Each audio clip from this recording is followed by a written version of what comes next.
Devletimiz, hükümetimiz 75 milyon milletimizin seferberliğiyle bir gideriliyor, eksiklerimiz gideriliyor.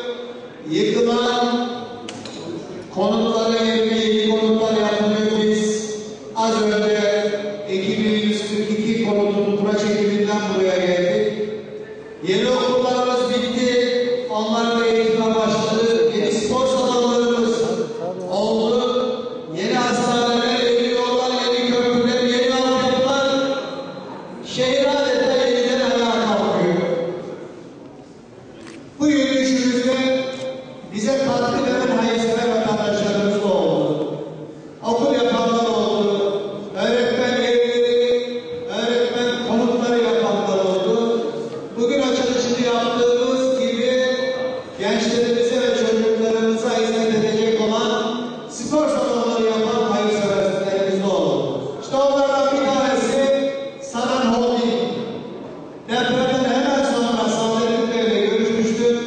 Hızlı bir şekilde çelik konstrüksiyon olarak bu salon inşa edildi ve aslında bu salon Mayıs ayından itibaren de gençlerimize hizmet veriyor bir taraftan da. Biz açılışına geciktik. Onların programı uygun olmadı. Bizim uygun olmadı. Bugüne nasipmiş. Biraz da Sayın Bakanımızı bekledik.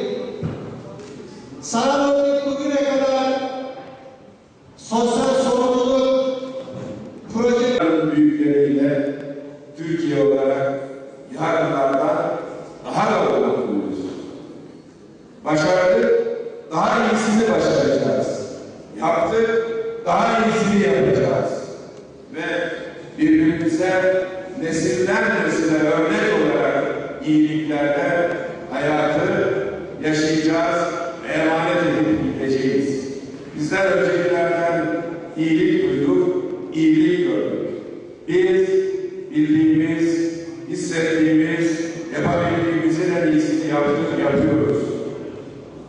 Ama inanıyoruz ki 21. yüzyıl gençliği, nesli daha iyisini yapacak, daha iyisini başaracak.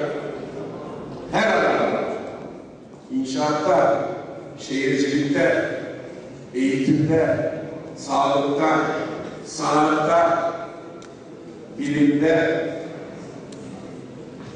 sporda en iyisini yapacaklar.